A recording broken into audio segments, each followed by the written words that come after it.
Hello friends, welcome back to કિચકુક. હું છું સીમાને. આજે આપણે બનાવીશું ટમેટાનું સૂપ. આજે આપણે શાકભાજી ઉમેરીને ટમેટાનું સૂપ બનાવવાના છીએ. એમને તો આપણે ટમેટાનું સૂપ બનાવતા જ હોઈએ છીએ. આજે શાકભાજીવાળું ટમેટાનું સૂપ બનાવવાના છીએ.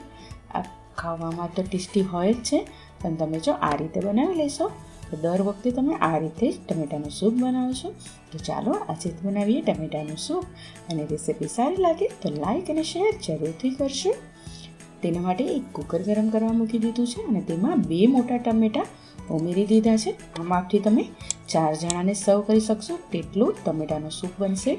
હવે તેમાં એક મીડિયમ સાઇઝની ડુંગળી, 5 થી 6 કળી લસણને ઉમેરી દેવાની. જો તમારે આદું અત્યારે ઉમેરવું હોય તો અત્યારે ઉમેરી શકો છો.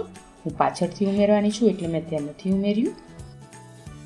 હવે તેમાં 1 ગ્લાસ પાણી ઉમેરી દેવાનું. પછી કુકરને બંધ કરીને આપણે ગેસ ફૂલ ઉપર 2 સીટી વગાડી લેવાની છે.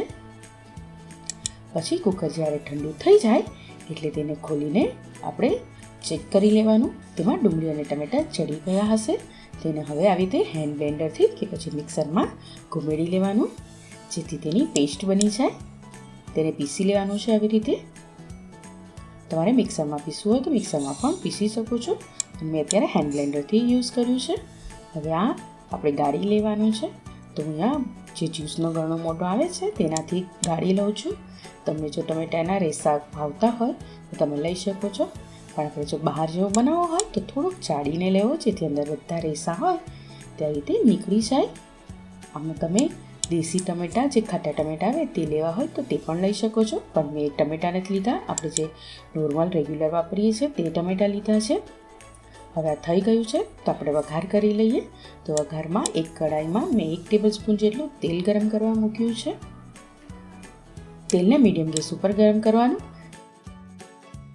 તેલ મીડિયમ ગેસ ઉપર થોડું ગરમ થઈ જાય તો તેમાં આપણે શાકભાજી ઉમેરી દઈએ. તો 1 મોટી ચમચી હું અહીંયા મકાઈના દાણા આવે તે લીધા છે, લીલી મકાઈના દાણા છે. 1 મરચાંને મેં આવી રીતે લાંબા લાંબા કટકામાં કાપી લીધા છે. પછી 1 મોટી ચમચી ઝીણું સમારેલું ગાજર લીધેલું છે અને 1 મોટી ચમચી ફણસી લીધું છે. આમાં શાકભાજી તમે તમારા ટેસ્ટ પ્રમાણે જે ભાવે તે યુઝ કરી શકો છો. 1 ચમચી અહીંયા કોબીજ સમારી લીધું છે અને 1 ચમચી અહીંયા કેપ્સિકમ લીધું છે. એમાં તમારે જેટલું શાકભાજી ભાવે તે પ્રમાણે યુઝ કરી શકો છો. મેં આ થોડું શાકભાજી લીધું છે. તો તેને હલાવી લેવાનું અને મીડિયમ ગેસ ઉપર 2 થી 3 મિનિટ ચડવા દેવાનું. આમાં શાકભાજી તમે તમારા ટેસ્ટ પ્રમાણે ઓછા વધુ કરી શકો છો, પણ જે પણ શાકભાજી લો તેને એકદમ ઝીણું સમારેલું લેજો, જેથી અત્યારે ચડી જાય. નહીં તો તમે એને બાફીને પણ લઈ શકો છો. તમે જે રીતે ફાવે તે રીતે તમે લઈ શકો છો. તો જો બાફીને તમે લેતા હોય તો થોડુંક 80% ચડવા દેવાનું, બાકીનું અત્યારે તેલમાં સાતળી લેવાનું, જેથી તેનો ટેસ્ટ સરસ આવે. હવે 2 થી 3 મિનિટ થઈ ગઈ છે તો આપણે ઢાંકણ ખોલીને ચેક કરી લઈએ. આ શાકભાજી થોડા ક્રન્ચી હોય તો જ મજા આવે, એટલે હું એને 80% જેટલા જ ચડવા દઈશ. હવે 80% ચડી જાય એટલે 2 મોટી ચમચી આપણે જે લીલી ડુંગળી આવે તેના પાંદડા ઉમેર્યા છે. જો તમારે લીલી ડુંગળીનો આગળનો ભાગ લેવો હોય તો તમે જ્યારે શાકભાજી ઉમેર્યા ત્યારે તમે ઉમેરી શકો છો. આપણે તેને અડધી મિનિટ સુધી ચડવા દેવાનું. અડધી મિનિટ થઈ જાય એટલે આપણે જે ટમેટાનું પાણી કરીને રાખ્યું હતું ગાળીને તે ઉમેરી દેવાનું.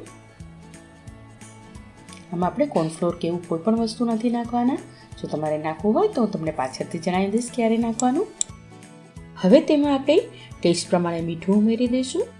હવે તેમાં અડધી ચમચી મરી પાવડર ઉમેરી દેવાનો અને 1 ચપટી જેટલો આપણે ગરમ મસાલો ઉમેરી દઈશું. આ ગરમ મસાલો ટોટલી ઓપ્શનલ છે, પણ મરી પાવડર જરૂરથી ઉમેરજો, તેનો ટેસ્ટ સરસ આવે છે. હવે મિક્સ કરી દેવાનું અને તેને ઉકળવા દેવાનું. જો પાણીની જરૂર હોય તો ઉમેરી દેવાનું. હું અત્યારે થોડુંક પાણી હજુ ઉમેરીશ, કેમ કે આપણે 2 થી 3 મિનિટ એને ઉકાળશું તે થોડુંક પાછું ઘાટું થઈ જશે. આ જેટલું પાણીવાળું હશે તેવી રીતે જ મજા આવશે પીવાની. એટલે હવે આ ઉકળવા માંડ્યું છે તો તેમાં આદુનો ટુકડો ઉમેરી દઉં છું. તો અડધો ઇંચ આદુનો ટુકડો હું આવી રીતે ખમણીને ઉમેરું છું. જો તમારે આમાં કટકી રીતે ઉમેરવાનું હોય તો આપણે જ્યારે શાકભાજી ઉમેર્યા ત્યારે ઉમેરી શકાય છે. હવે તેને 1 થી 2 મિનિટ આવી રીતે ચડવા દેવાનું. અને હવે જો તમારે કોર્નફ્લોરની સ્લરી ઉમેરવી હોય તો કોર્નફ્લોરની સ્લરી ઉમેરી શકો છો, પણ હું એને વઘાર કરીને સર્વ કરીશ. તો હું અહીંયા 1 મોટી ચમચી તેલ ગરમ કરી લીધું છે તો તેમાં 1/4 ચમચી જીરું અને 2 ચપટી જેટલી હિંગ ઉમેરીને આવી રીતે ઉપરથી તડકા લગાવી લેવાનો. આનો ટેસ્ટ પણ સરસ આવે છે, તો તમે આ રીતે ઘરે જરૂરથી ટ્રાય કરજો. અને પછી આપણે 1 ચમચી ગોળ ઉમેરી દેવાનો. હું અહીંયા ગોળ ઉમેરું છું, તમારે ખાંડ ઉમેરવી હોય તો તમે ખાંડ પણ ઉમેરી શકો છો, પણ ટમેટા સાથે થોડીક ગળાશો તો ટેસ્ટમાં સારું લાગે છે એટલે મેં ઉમેરી છે. જો તમારા ઘરમાં ગળ્યાશ ના ભાવતી હોય તો સ્કીપ કરી શકાય. તો તૈયાર થઈ ગયું છે આપણું સૂપ. ટેસ્ટ કરી લેવું, કોઈ પણ વસ્તુ ઓછી લાગતી હોય તો ઉમેરી શકાય છે. તો તેને ગરમ ગરમ સર્વ કરવાનો. તમને મારી રેસિપી કેવી લાગી એ કમેન્ટ કરીને જરૂરથી કહેજો. રેસિપી સારી લાગી હોય તો લાઈક અને શેર જરૂરથી કરજો, અને બીજી કઈ રેસિપી જોઈએ છે તે પણ કમેન્ટ કરીને જરૂરથી કહેજો. તો તમે એન્જોય કરો આ શિયાળામાં હેલ્ધી ટમેટાના સૂપની. આપણે મળીશું નેક્સ્ટ રેસિપી સાથે. ત્યાં સુધી આવજો. Bye bye. Thank you. જય શ્રી કૃષ્ણ.